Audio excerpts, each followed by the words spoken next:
American soldiers that stepped up and wrote that blank check payable to the United States of America. The amount left blank is that soldier, Marine, airman, sailor, squid or gull or whatever they call them. They don't know just how far they're going to go yet. They don't know if they're going to have to give up the ultimate price or not. But they do know that they signed up and they held their hand up and they are willing to take that step forward. Yesterday we saw several people, Vietnam vets, Desert Storm, Korea, and World War II. But not as many World War II anymore. They're going away. They're going away fast. Going away too fast. And the message we tried to put out to these kids yesterday is for all of us. You see a vet, thank them.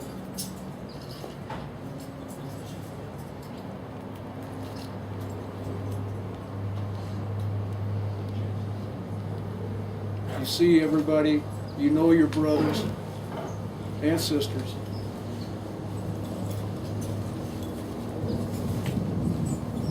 They've made the sacrifice. We don't know what their life has been, and we're not going to judge their life.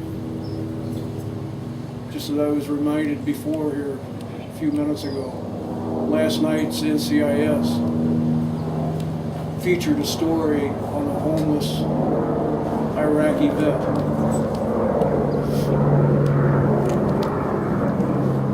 And at the end of the show, they made sure that he was buried with honors. So the message is out there. People are beginning to notice. They're taking up, and our program here has spread to other states and has spread to other national cemeteries. So our vets are beginning, or not beginning, but they're finally getting what's owed to them. If nothing more than the honors of a full military funeral. Today we're here to honor Wayne. I'm going to assume it's a Dieckhoner, honorably served, no history on his service yet. Age 67.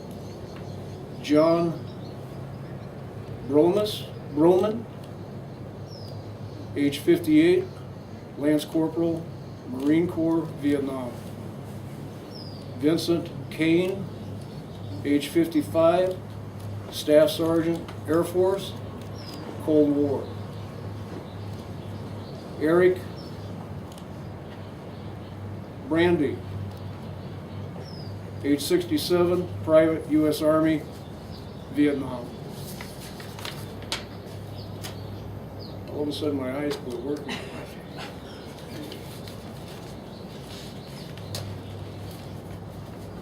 Brought to Riverside during the past week and left for direct burial without honors have been Ronald Kronberg, U.S. Marine Corps. Robert Strickland, U.S. Army. Herbert Belton, U.S. Air Force. Norman Brown, U.S. Navy. Lawrence Billups, U.S. Army. Jerry Boyd, Air Force. Ralph Green, Army. Samuel Ferguson, U.S. Army. Raymond Huger, U.S. Coast Guard. Elias Reyes, U.S. Marines. Kenneth Cheek, U.S. Navy. A. Richardson, U.S. Army.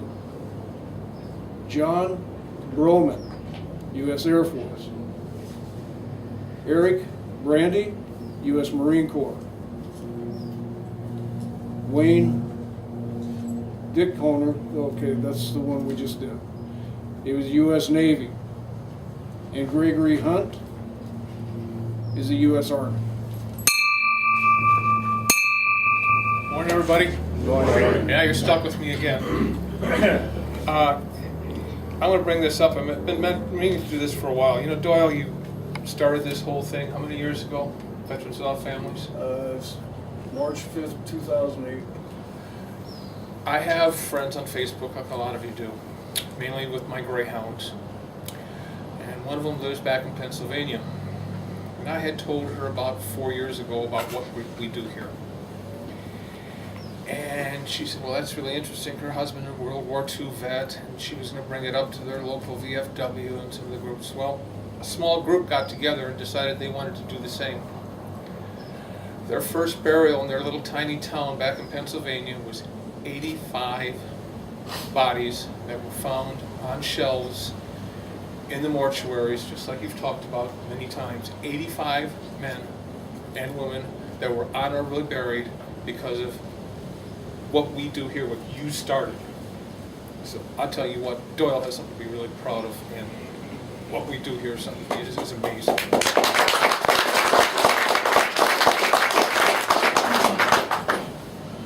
I do not know your name, or for which battle you died. I do not know your home, nor the tears that were cried. I do not know where you rest, nor the promises broken. I do not know your uniform, and your fears lay unspoken. But I know your spirit exists, that your courage is admired, and your sacrifice is honored by each soul that's inspired. And I offer you from my heart, thank you to guardians unknown, for offering yourselves for all of us, that we may keep the freedom our home. Bless you. A quick prayer. God, please take these souls that we inter today to your home. Keep them safe. And help us to remember that without their sacrifice, we wouldn't be the nation we are. All of you drive safe going home. Have a good day. Amen. Amen. Thank you, Jerry. It's good to hear that these programs are being picked up and taken care of, and what they found was just the tip of the arrow.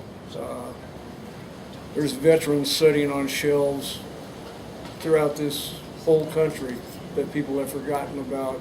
What happens is they die homeless, or families can't afford private services or whatever, and they got cremated, and then nobody came forward and claimed the ashes, and they just kept getting pushed back further and further and further on the shelf. And usually when the local mortician passes away and somebody goes in and starts going through the inventory and stuff, they'll find all these boxes of cremains sitting on the shelf, and those are, many of them have turned out to be veterans. The largest one that found so far has been in Kansas City, where 350 were found.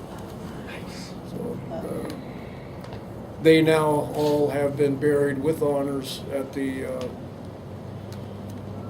what's the place just outside of Kansas City? There's a big cemetery out there, so if you ever get there, look to the left, you'll see it.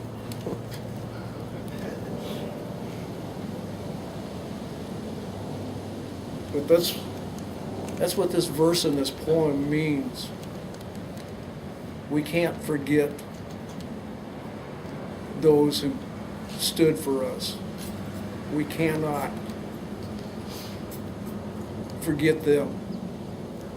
We can't let them go without being honored, recognized, and to know that they have a family. If we cannot do him honor while he's here to hear the praise, then at least let's give him homage at the ending of his days. Perhaps just a simple headline in a paper that would say, "Our country is in mourning. A soldier died today." Thank you all for being here.